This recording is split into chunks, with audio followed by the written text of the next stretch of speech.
Bonjour messieurs, installez-vous. Pierre Boquet, vous êtes directeur du département banque de détail et banque à distance à la Fédération bancaire française et vous suivez de près les enjeux de transition énergétique. Marco Cremachi, vous êtes spécialiste du développement urbain, vous dirigez le cycle d'urbanisme au sein de l'école urbaine de Sciences Po et vos travaux récents portent sur les grands projets urbains et l'impact de la transition écologique sur le logement. Et puis Thomas Toutain-Meunier, vous êtes responsable du pôle habitat à l'Agence locale de l'énergie du climat de l'Est parisien. Pierre Boquet, la Fédération bancaire française a mené une enquête sur les ménages face à la rénovation énergétique et il y a plusieurs chiffres très intéressants qui en ressortent. 45% des propriétaires ont effectué des travaux de rénovation énergétique entre 2019 et 2023.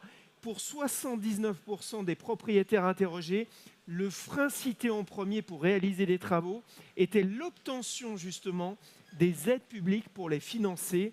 42% des propriétaires qui ont réalisé des travaux ont bénéficié justement de ces aides et un propriétaire sur deux n'aurait pas pu les réaliser sans aide publique. Des chiffres qui résonnent après l'intervention de François Gémen qui disait « il va falloir changer de modèle de financement et arrêter de compter toujours sur les subventions publiques ». Alors Pierre Boquet, ma première question, elle est pour vous. Quels sont les dispositifs spécifiques qui sont mis en place par les banques pour aider justement les Français à franchir le pas ? Bonjour à tous. Je voudrais quand même déjà, vous avez cité ces chiffres qui dataient de 2023. On sort dans quelques jours une nouvelle enquête auprès des ménages qui va confirmer ces éléments-là. Effectivement que la première difficulté, c'est deux choses, juste une petite précision. La première difficulté pour les ménages, à la fois ceux qui ont fait des travaux, mais aussi la difficulté perçue de ceux qui veulent en faire, c'est non seulement cet accès aux aides, mais c'est aussi, et ça résonne avec ce que j'ai entendu à l'instant, l'accès aussi à des professionnels compétents et disponibles. Je pense que c'est un élément fondamental. Ce que montre l'étude, et je vous inviterai à la lire dans quelques jours, c'est que le financement, en tout cas bancaire, n'est pas le levier. Nous, on l'espérait en tant qu'acteur, que ce soit le levier d'action pour les ménages. Ça ne l'est pas. Moi, je prends souvent cet exemple. Si vraiment c'était qu'une question de financement, pourquoi les fameux 10% des ménages les plus aisés ne sont pas dans des logements à énergie positive? Pourquoi ne roulent-ils pas tous avec des voitures électriques performantes? Donc on voit bien que le sujet il est plus complexe que cela. Il ne peut pas se résoudre à la question du financement. Aujourd'hui, les banques sont présentes et j'ai la faiblesse de croire que c'est plutôt un maillon fort du dispositif. Encore faut-il qu'il y ait des projets. Juste pour rappeler, pour être sûr que tout le monde ait bien compris, tous les crédits peuvent financer de la rénovation énergétique. Il n'y a pas de spécificité particulière de ce projet de travaux qui impliquerait un crédit particulier. Donc ça veut dire que tous les crédits immobiliers sont bons pour financer la rénovation énergétique et c'est quand même le moment clé pour faire ces travaux, au moment où on achète un bien, où il y a des transactions. C'est là, je pense, où il y a une vraie opportunité. Tous les crédits à la consommation, ça a été cité, aussi sont là pour ça. Et puis des crédits spécifiques, soit faits par les banques. Chaque banque a ses offres spécifiques qui maintenant intègrent de l'accompagnement avant, pendant et après, mais aussi des produits comme l'éco-PTZ, qui est aujourd'hui le premier crédit. Quand un crédit est utilisé dans un projet de rénovation, l'éco-PTZ est le premier crédit utilisé. Mais le crédit n'est utilisé que dans 6 cas sur 10. Dans 6 projets sur 10 réalisés par les ménages entre 2021 et 2024, il n'y avait pas de crédit. Donc, dans 4 cas sur 10, pardon, je me suis trompé, dans 4 cas sur 10, il y a un crédit. Et quand c'est un crédit, c'est l'éco-PTZ en majorité là-dessus. Donc aujourd'hui, la chaîne, enfin le maillon financement, il est là, il est présent. Moi, ce que je remarque, c'est une très forte concurrence entre les banques dessus. Je pense qu'il faut arriver à vous me demandiez qu'est-ce que les banques font. Donc déjà, il y a tout l'écosystème des crédits qui existe. Dans le cas d'une politique de prêt responsable, les banques ne prêteront pas à des gens qui ne sont pas capables de rembourser. Ce n'est pas l'intérêt du client, ce n'est pas l'intérêt collectif, ce n'est pas l'intérêt du prêteur, bien évidemment, car ces crédits sont faits comment? Et c'est une façon aussi de rebondir avec ce que j'ai entendu de M. Gemène. L'argent des crédits, c'est l'épargne des ménages. C'est-à-dire que l'épargne des ménages, elle ne dort pas sur les comptes bancaires ou dans les livrets. Aujourd'hui, elle est utilisée pour financer les dizaines de milliards de nouveaux crédits par mois qu'allouent les banques, non seulement aux entreprises, mais aussi aux ménages. Donc aujourd'hui, ce dont on a besoin, me semble-t-il, c'est comment on fait plus agir les ménages. Pour ceux qui ont une capacité de financement, le sujet du financement, en tout cas, il y a des solutions dans sa banque ou dans plein d'acteurs financiers. Là où il y a des vrais défis collectifs, c'est à la fois pour les personnes non solvables ou difficilement solvables, on a parlé des personnes âgées, et pour les copropriétés fragiles. Alors justement, Thomas, que vous disent les ménages que vous rencontrez? Quels sont les profils de ménages les plus difficiles à toucher? Bonjour. Vas-y. Oui. Les ménages qui viennent nous voir dans les espaces Conseil France Rénov',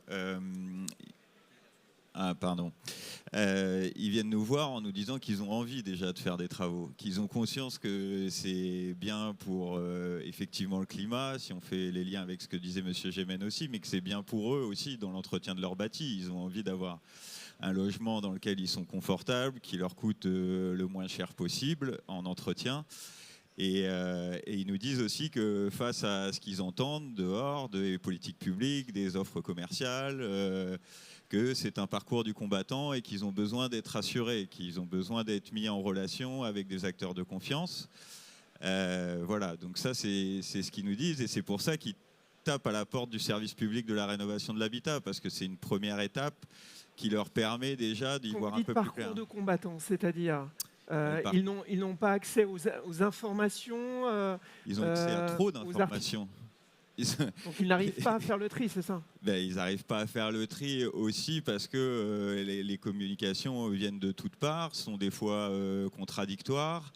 On le voit aussi dans certaines études. On voit la différence entre l'étude que vous citiez en préambule, où on voit que le geste de travaux avancé par les ménages interrogés, c'est le geste d'isolation. On voit les chiffres de MaPrimeRénov' geste par geste, c'est 80% dans le chauffage. Donc forcément, quand on va cliquer sur Internet et qu'on voit 5 articles différents qui disent 5 choses pas tout à fait cohérentes, où on a du mal à s'y retrouver. Et donc c'est pour ça quand même qu'il y a un investissement de la puissance publique à travers les espaces Conseil France Rénov', et qu'on a besoin de travailler à une articulation des différents acteurs pour sécuriser le parcours du ménage et lui donner les options qui sont à disposition en fonction de sa situation et de son besoin. Alors, vous l'avez dit, effectivement, de nombreux ménages ont du mal à s'y retrouver. Aidez-nous, Marco, à y voir plus clair. Où en est-on aujourd'hui des différents dispositifs publics et comment vont-ils évoluer dans les mois qui viennent, et lesquels, finalement, ont montré leur efficacité ou leurs limites? D'abord, bonjour à tous et toutes. J'amène un deuxième petit accent à la conversation ce matin. L'accent italien, si j'ai bien... Dans ce cas-là, oui. Et j'ajoute aussi une coloration. Si je suis là, c'est parce qu'on est en train de faire une recherche pour l'Union européenne, donc un projet Horizon, sur la conséquence du changement de la rénovation climatique et de l'énergie sur le logement. Alors, la première conclusion, et c'est ce que je voudrais ajouter à la conversation ici, avant de vous répondre, c'est qu'il y a de grosses différences, un grand impact sur les inégalités sociales. Et la question, c'est évident, vous l'avez dit, vous l'avez confirmé, ça dépend beaucoup d'abord de la propriété. Donc, on parle de propriétaires, mais il y a aussi les locataires. Et on parle surtout, un élément que je pense important, de la typologie de l'immeuble. Alors, tout ce qu'on a dit s'applique d'une manière pas simple, mais plus ou moins raisonnable au pavillon dans les périurbains. Une fois qu'on arrive à la copropriété en ville, c'est déjà plus compliqué. Une fois qu'on arrive à une copropriété ou un patrimoine dédié au logement, aux locataires, c'est encore plus compliqué. Alors moi, Ça, c'est la première chose que je voudrais dire. Finance, outils, l'a dit François Gémen d'abord, vous l'avez confirmé, tout est là. On a une capacité de faire face, même au cas où on aurait plus de subventions publiques, on pourrait faire face avec toute l'ingénierie financière qui revient. Mais le problème n'est pas là, à mon avis. Le problème, c'est plutôt dans la concertation, dans la cuisine. Et j'ajoute un deuxième élément. Cette cuisine, la recherche la confirme à l'échelle européenne, mais dans tous les pays, c'est une cuisine régionale. C'est-à-dire que ce n'est pas la même chose de donner des priorités, trouver des gens et l'argent, les trois besoins que François Gémen nous a rappelés. C'est tout à fait différent dans le nord de France ou en Provence. Là, il faut une priorité, il faut un environnement, un écosystème de la rénovation qu'il faut mettre au travail. Et là, les outils, la question que vous m'avez posée, on les voit bien. Les subventions vont être réduites et on espère concentrer sur la partie qui a moins d'accès à des ressources propres, mais surtout seront redites. Et l'incertitude du gouvernement ne va pas aider. Par contre, comme on avoue, on a un tas d'outils financiers qui permettent d'imaginer plein de ressources. On parlera peut-être après encore, mais l'éco-PTZ, c'est une manière d'inciter l'épargne privée dans la rénovation. Marco, très rapidement, dites-nous comment ça se passe dans les autres pays européens, nos voisins. Est-ce que ça marche mieux qu'en France ou moins bien ? Alors non, je pense que la France reste quand même un pays, on l'avoue sur les données, quand même, il y a une grosse quantité de ménages qui ont déjà entrepris le parcours de la rénovation. Donc moi je dirais d'abord, question économique, la rénovation est là comme problème et comme convenience, comme projet pour les pays. Pourquoi ? Parce que la rénovation, c'est surtout un travail local. Les gens, c'est la main-d'œuvre qui est impliquée, ça fait partie des ressources du pays. Ce n'est pas d'importation. La machinerie peut-être, la pompe à chaleur, bon, on verra si c'est produit en France, je n'ai pas l'impression. Mais tout ce qui est rénovation, en effet, c'est du travail local. Donc, on a l'intérêt du point de vue économique. Qu'est-ce qui se passe dans d'autres pays ? Il y a énormément ces problèmes, je disais, de régionalisation. Des priorités, des financements et des travails. Et il y a les grands clivages entre propriétaires en particulier des pavillons, ce qui revient dans tous les pays. C'est beaucoup plus facile. Calculer. Mais quels sont les meilleurs élèves en Europe et les plus mauvais ? Alors, la France est toujours le meilleur élève, même les pilotes de l'Europe. L'Allemagne et les Pays-Bas sont deux pays où on pourrait regarder pour des modèles tout à fait un peu plus puissants et dans la continuité de le temps. L'Allemagne, c'est la première à avoir investi fortement sur la banque dédiée à ces sujets. Ce n'est pas que la banque, c'est la seule solution possible, mais c'est quand même un outil de stabilisation du marché financier. On reviendra peut-être sur ça. Et peut-être l'Hollande, c'est là où on a eu la capacité de faire le triage parmi les recettes financières, techniques et l'option locaux. J'ajoute un élément. En Italie, par contre, on a introduit un crédit d'impôt, ce qu'on appelle les 110%, l'anticipation des impôts, qui a des effets pervers, je n'entre pas dans les détails, mais a eu la capacité de mobiliter énormément de ressources dans les segments de la copropriété et de la location. Et là, je crois qu'il y a quelque chose à prendre. Thomas, le service public, c'est le déploiement des aides, bien évidemment, mais c'est aussi l'accompagnement. Comment est-ce que vous faites, vous, pour rendre cet accès aux aides ou rendre ce parcours du combattant un peu plus simple ? Oui, alors effectivement, sur ce parcours, c'est les aides, mais justement, je pense aussi que les aides ne sont qu'une partie d'un projet de rénovation et qu'on a besoin d'expliquer que pour construire un projet, il faut penser à l'argent, mais il faut penser aussi aux besoins du bâti, aux besoins du ménage. Alors comment on procède ? On est un espace Conseil France Rénov', on est aussi une agence locale de l'énergie et du climat. On est regroupé en fédération, je me permets de le dire puisque je suis invité par cette fédération. Aujourd'hui, en France, il y a plus de 2700 conseillers France Rénov'. Il y a 570 espaces conseils et c'est devrait, en tout cas c'est comme ça que c'est défini, c'est la porte d'entrée où avec le ménage on va pouvoir avoir un premier temps pour lui expliquer comment ça va se passer et que les distinctions, déjà revenir sur les informations qu'il a pu avoir. Vous l'avez cité, aujourd'hui on parle globalement de rénovation énergétique, mais c'est tellement différent de rénover une copropriété que de rénover une maison individuelle que déjà on a besoin d'éclaircir ce paysage-là. On le voit bien, on a dit que les aides étaient supprimées alors que finalement, ou suspendues, alors que finalement c'était que les aides à la rénovation globale des maisons individuelles. Bon, après, il y a eu un crash de la plateforme, donc tout est bloqué pour l'instant. Mais sinon, voilà, donc comment on fait? On travaille à la fois vis-à-vis du ménage pour lui éclaircir le parcours, pour lui expliquer le temps que ça va prendre, les professionnels auxquels il va falloir faire appel, et puis on travaille aussi avec la filière professionnelle, on est encore une fois un écosystème, on est une chaîne de valeur, on est une chaîne d'accompagnement. Et ça, c'est le rôle aussi du service public de fédérer cet écosystème. Aujourd'hui, il y a des dispositifs qui existent. En région métropole du Grand Paris, on a par exemple Pass Réno Habitat sur la maison individuelle, on a le coach copro sur la copropriété, on a nos amis de Marseille qui sont là pour présenter un outil qui s'appelle l'Outre, et on a besoin de travailler avec tout cet écosystème. Je crois ça a été présenté, c'est la cuisine, et la cuisine, elle est locale, elle a ses saveurs, elle a ses particularités, et elle a ses habitudes aussi de façon de faire. Donc ça, c'est ce qu'on essaye de faire au quotidien. Et on a besoin de prendre du temps pour être dans le dialogue, dans la construction. Et je crois aussi que là où il faut faire attention, c'est on a des ambitions, on a des intentions, on a des trajectoires. Et après, il faut faire attention à vouloir aller trop vite, trop fort, parce que finalement, il y a encore quelques années, on parlait de massification, on en parle un peu moins là.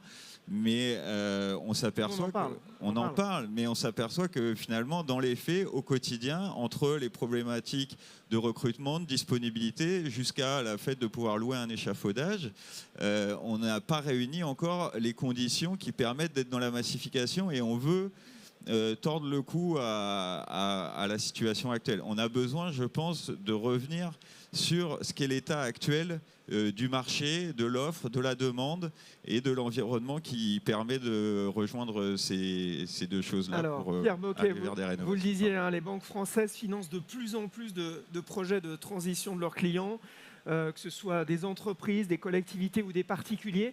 L'immobilier, la rénovation énergétique font maintenant partie des axes stratégiques d'un certain nombre de grands groupes bancaires. Parlez-nous de cette tendance de fond et pourquoi les banques s'intéressent-elles autant maintenant à cette thématique-là? Alors l'immobilier, structurellement, intimement, du point de vue ADN, ça a toujours fait partie des axes stratégiques. Simplement parce qu'une banque est là pour financer les projets de ses clients et le logement, c'est un élément fondamental pour tous les ménages, bien évidemment. J'aurais pas dit la même chose sur la rénovation énergétique il y a 10 ou 15 ans. Même si tous les crédits pouvaient financer cela, on a vu en 10 ans, mais à l'image de la société, hein, finalement, on a redit, les gens n'ont plus à convaincre sur est-ce qu'il faut faire ou ne pas faire de la rénovation énergétique de son logement. Tout le monde est convaincu de cela. En tout cas, en 10 ans, nous, on a vu une mobilisation d'où on est, au niveau de la fédération, de l'ensemble des réseaux. C'est devenu un objet de concurrence, à la fois un objet collectif de démarche pour participer à cet effort, pousser les ménages, les inciter à, les informer sur, et bien sûr sur les outils de financement en premier lieu, mais aussi d'élargir cette offre sur les notions d'accompagnement.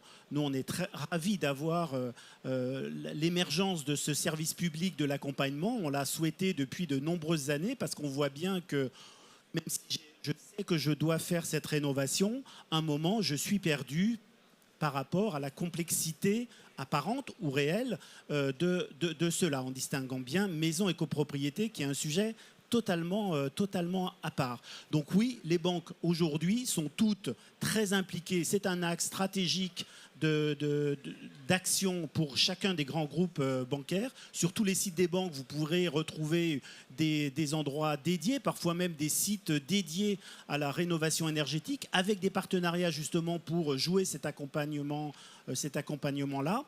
Des produits aussi dédiés, hein. Il y a des crédits qui sont plus dédiés pour cela, parce qu'il y a des taux qui sont plus favorisés ou intéressants pour les ménages qui n'auraient pas accès à l'éco-PTZ ou qui ont besoin de financement ou de certains travaux qui ne peuvent pas être financés par l'éco-PTZ. Donc aujourd'hui, oui, tous les projets qui vont se présenter, qui sont solvables, trouvent une solution bancaire. Encore une fois, il n'y a pas de... Moi, je ne connais pas de projet solvable qui ne trouve pas son financement. Nous, on souhaiterait qu'il y ait plus de queue derrière les agences pour financer les projets. L'argent est là, il n'y a pas un manque d'argent. Alors, vous le disiez, hein, il y a une concurrence entre les banques dans ce secteur. Et puis aussi, il y a l'arrivée de nouveaux acteurs. Quel regard portez-vous sur cette nouvelle concurrence ? Les startups, notamment. Écoutez, les startups, c'est la vie. C'est une façon aussi d'avoir de l'innovation. Ça vient bousculer aussi bousculer, non. Je pense que ça vient, c'est quelque chose qui est regardé et il y a des startups qui sont aussi financées, soutenues par des réseaux bancaires. Quand il y a des startups qui proposent des montages, des ingénieries particulières, eh bien, c'est regardé par les banques. C'est pas parce que c'est nouveau que c'est bien, mais c'est pas parce que c'est nouveau que c'est pas bien non plus. Donc, il faut regarder pour voir si, dans certains cas, ces ingénieries financières peuvent être un plus, un facilitateur pour passer à l'acte ou pour faciliter une prise de décision. Je pense encore une fois notamment aux copropriétés là-dessus. Donc non, moi c'est de l'émulation, c'est très bien. Il y a de la place pour tout le monde. Il y a de la place pour tout le monde, effectivement. En juin dernier, il y a un rapport qui a été remis à Éric Lombard, ministre de l'économie et des finances de l'époque, et Valérie Létard, ministre chargée du logement, sur la mission Banque de la rénovation. Marco, à quoi pourrait ressembler finalement cette banque ? Quelle serait sa mission, son modèle ? On rappelle que les besoins en rénovation énergétique se chiffrent à 31 milliards d'euros par an d'ici 2030, c'est bien ça ? On a des estimations différentes, mais oui, c'est à ce niveau-là, peut-être un peu plus. Il faut quand même comparer ça au fait que chaque année, il y a 150 milliards, je crois, d'emprunts. Donc, on est sur une masse tout à fait gérable. Et on a les doubles en termes de consommation. Donc, chaque année, on dépense pour le gaz, pour l'électricité, pour le fuel, pour le chauffage, pour toute forme d'énergie confondue, 60 milliards d'euros. Donc, vous voyez qu'on est dans des indicateurs du point de vue économique de la même latitude. C'est quoi le rôle d'une banque ? Je laisse mon collègue à droite répondre, mais je pense que l'exemple de l'Allemagne est intéressant. Évidemment, c'est de mobiliser de l'argent public. Et pourquoi ? Il y a un intérêt pour l'État. Pourquoi ? Parce que chaque euro qui est investi dans la rénovation produit 3-4 euros d'économie réelle. Et donc, cela justifie d'un côté les volants d'une banque qui met à disposition des investissements publics, mais justifie également l'intérêt d'un retour. Elle ressemblerait à quoi cette banque de la rénovation ? Expliquez-nous. Alors, il faut de la prudence, parce que est-ce qu'il y aura une banque, est-ce qu'il y aura un gouvernement ? Bon, on est dans un moment je pense, où tout ça, c'est un suspense. Moi, quand je lis les rapports, je suivis ces idées. Bon, on voit aussi qui a été parmi ceux qui ont écrit ces rapports.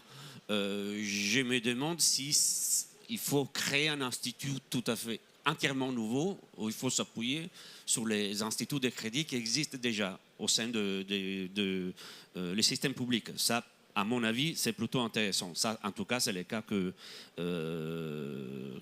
a suivi en Allemagne. Je pense que c'est un modèle tout à fait remarquable. Et ce qu'un institut bancaire va faire, c'est, je répète, prêter de l'argent aux individus, donc rien aux particuliers, rien de nouveau de ce point de vue, mais surtout assurer les systèmes bancaires par rapport au risque.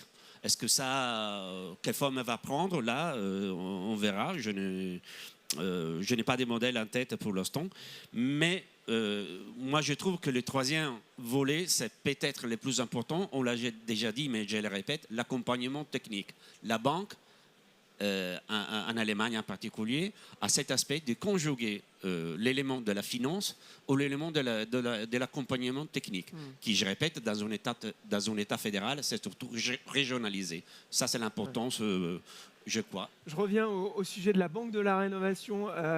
Pierre, est-ce que les grandes banques seraient prêtes à participer à cette Banque de la Rénovation et comment, sous quelle forme? Alors déjà, comparaison n'est pas forcément raison. C'est intéressant parce qu'on apprend des choses, quand, la façon dont ça se part, mais on part pas du même écosystème financier entre l'Allemagne et la France. Il y a des histoires différentes et donc il faut les comprendre et comprendre le pourquoi de cette création de cette banque, en tout cas de cet organisme en Allemagne. En France, la situation est différente. L'argent public est déjà mobilisé.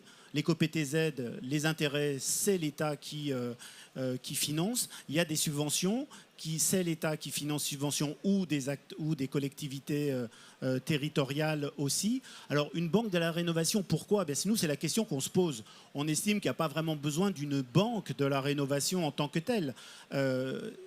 Définissons d'abord une mission et là où le marché a du mal à répondre présent. Il a du mal à répondre présent sur deux aspects.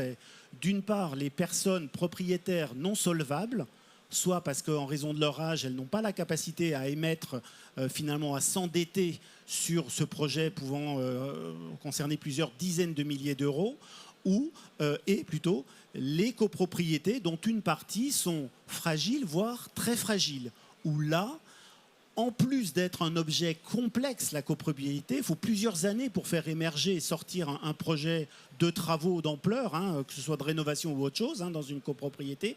Donc là, oui, vous avez deux endroits où on peut agir. Et peut-être que là, il y a des solutions publiques à imaginer, où ceux qui se mobilisent avec toute l'énergie et la volonté d'aboutir, nous là-dessus, on est toujours ouverts au dialogue, pourrait imaginer des acteurs qui, dans ces copropriétés, justement, viennent prendre part à ces projets et viennent accompagner, y compris en ingénierie financière et en garde derrière le projet, pardon, voilà, mais aussi pour les personnes difficilement solvables. Nous, on a une proposition, on a fait toute une série de propositions pour améliorer le financement de la rénovation énergétique et même plus globalement le logement. Mais sur cet aspect bien précis, moi, je voudrais juste évoquer l'idée d'une avance publique de la rénovation. Sur quel modèle? Sur le modèle de l'aide aux personnes âgées dans les départements. Et pourquoi? Parce que François Gemène l'évoquait, il y a de l'épargne. Alors elle ne dort pas cette épargne, encore une fois, elle sert. C'est pas l'épargne qui dort, elle est sous votre matelas. Mais l'épargne qui a été déposée par les ménages, parfois des ménages qui n'en ont pas un besoin, un usage, est en partie centralisée, par exemple, à la Caisse des dépôts et consignations, sur le livret A et le LDDS, qui sont deux produits d'épargne favoris des Français. Cette épargne-là pourrait être mobilisée pour venir faire une sorte d'avance à distribuer par un acteur public qui assure cette confiance vis-à-vis des ménages, où je suis un ménage âgé dans une copropriété, je n'envisage pas de mettre 40 000 euros parce que je ne les ai pas, eh bien, c'est l'État via l'ANA qui peut me faire cette avance, et l'État récupérera tout ou partie de cette avance au moment soit de la mutation du bien, de la vente éventuelle, ou de la succession du bien. Est-ce qu'il faut encore des avantages fiscaux? Je ne sais pas. Mais en tout cas, on pourrait avoir cette mécanique-là publique qui permet quelque part de mobiliser l'épargne des ménages à travers le livret A et le LDDS, dont 60% sont centralisés à la Caisse des dépôts. C'est bien de la politique de la ville. Hein. La CDC est chargée de cette politique de la ville. C'est une façon peut-être nouvelle de penser cela et de faire ce portage financier qui permettrait dans les copropriétés de libérer les décisions, des gens qui peuvent bloquer des décisions. C'est une piste intéressante qui est sans doute à explorer, mais vos clients, les clients des banques, comment les convaincre finalement d'utiliser une petite partie de leur épargne pour rénover directement leur logement? Aujourd'hui, les 43% des ménages qui, depuis 2021, disent avoir fait des travaux de rénovation énergétique. Dans plus de 90% des cas, ils ont mobilisé leur épargne.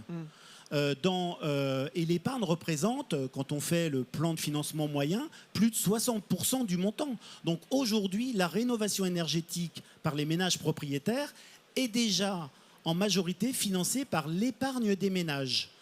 Il y a une partie des ménages qui n'ont pas suffisamment cette épargne. C'est là où il faut mobiliser notre effort collectif.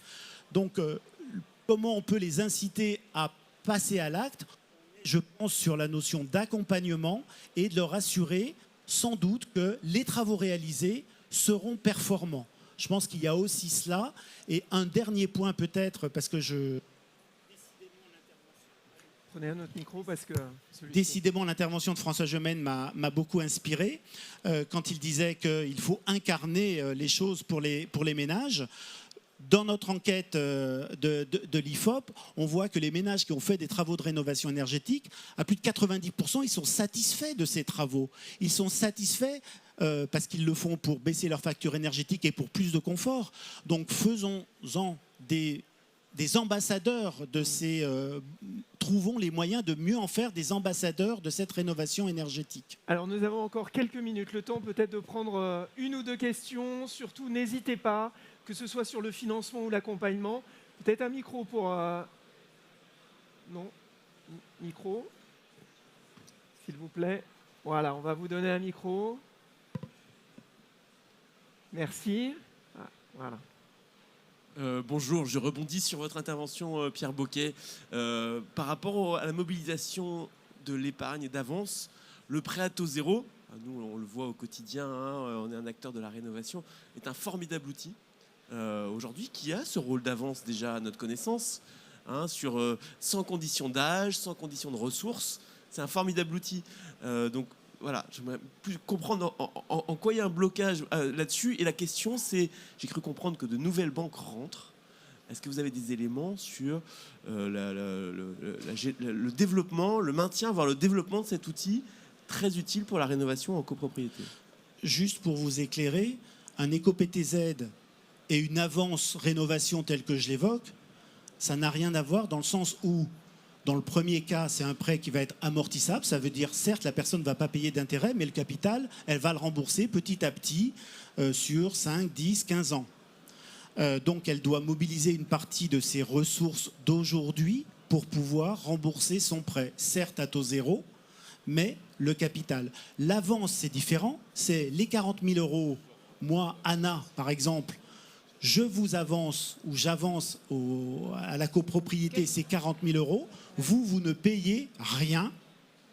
Par contre, vous avez signé un accord, comme quoi, au moment de la mutation de votre décès, parce que vous avez plus de 75 ans et donc ce dispositif est ouvert, ou au moment de la mutation, eh bien, ces 40 000 euros seront pris. Il y a une créance de l'État ou de l'organisme qui fait cela pour rembourser ce bien. Donc pendant les 10, 20 ans durant lesquels vous allez bénéficier des travaux de rénovation énergétique, où votre bien à la fois va aussi s'améliorer en termes de peut-être même patrimonial, vous allez bénéficier de ces travaux-là. Vous n'aurez pas votre budget qui aura été déstabilisé parce que vous n'en avez pas les moyens, tout simplement. Vous n'avez pas bloqué ces travaux la réalisation de ces travaux dans la copropriété parce que vous aviez une solution. Simplement, c'est que le bien que vous allez vendre, je ne sais pas, 200, 300 000 euros, ou ça dépend, les 40 000 euros plus peut-être des frais de portage à voir, ça c'est l'État qui décidera, seront déduits du montant que de la vente du bien, par exemple, qui sera fait. C'est ce mécanisme-là, donc c'est pour ça que c'est différent. Dans les deux cas, il y a effectivement une intervention de l'État pour porter ou pour financer. Pour le ménage, c'est quand même très, très différent.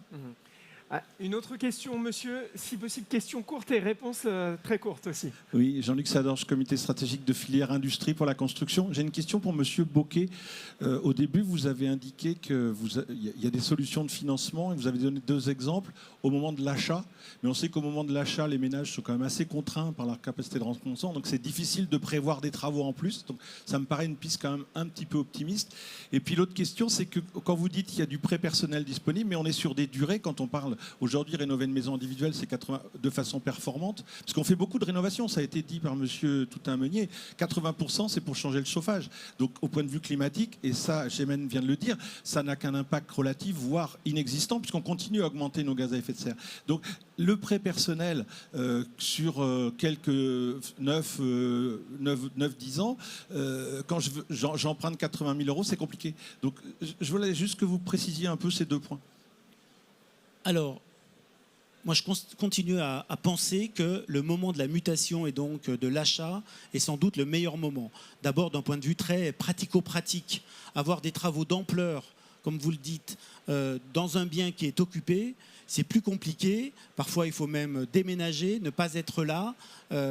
Tout ne se fait pas aussi simplement. Donc, c'est beaucoup plus pratique et économique de le faire au moment de l'achat où souvent d'ailleurs, il y a des travaux. Hein. Les ménages font des travaux pour d'embellissement. Ils font une cuisine, ils font un certain nombre d'éléments, ils changent des fenêtres, ils font quelques éléments qui sont déjà d'ailleurs plus ou moins de la rénovation énergétique ou qui y contribuent.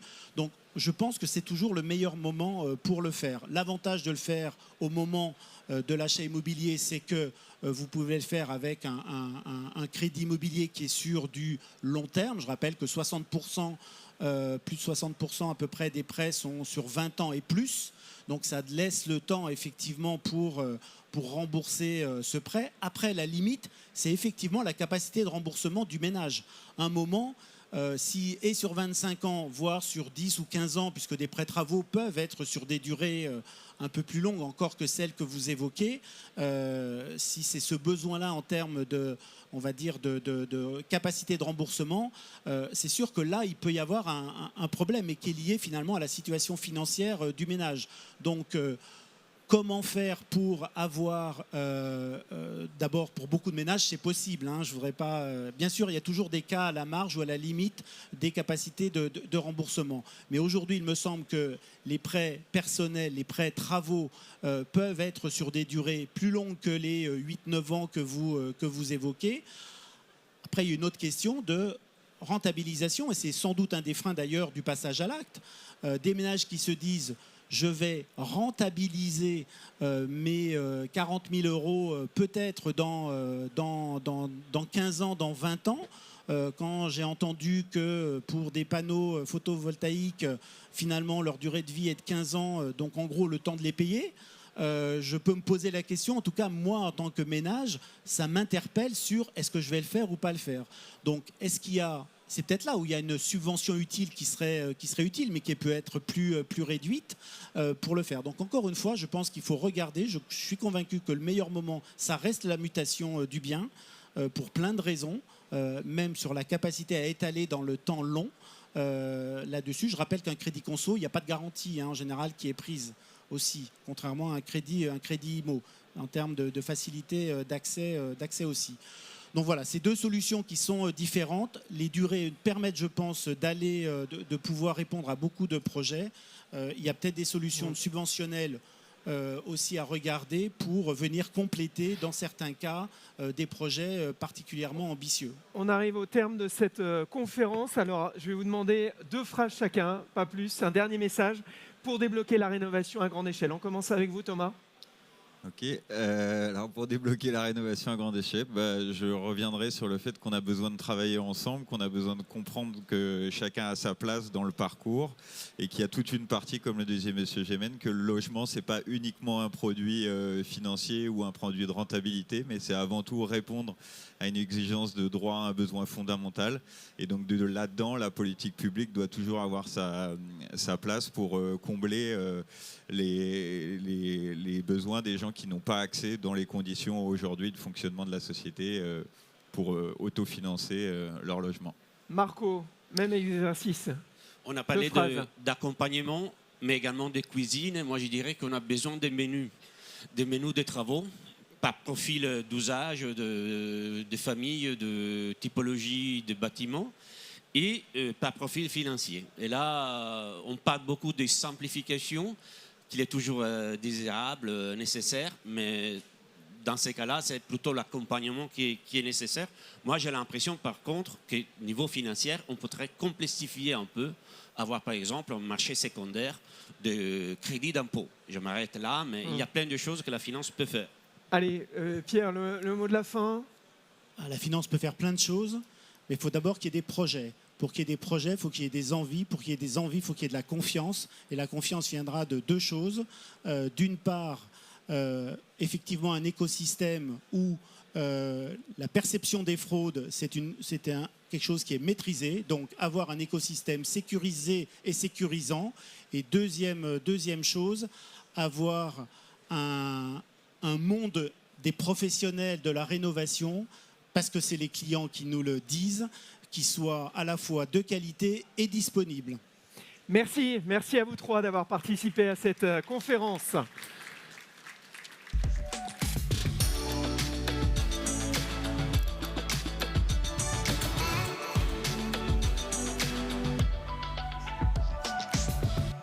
Restez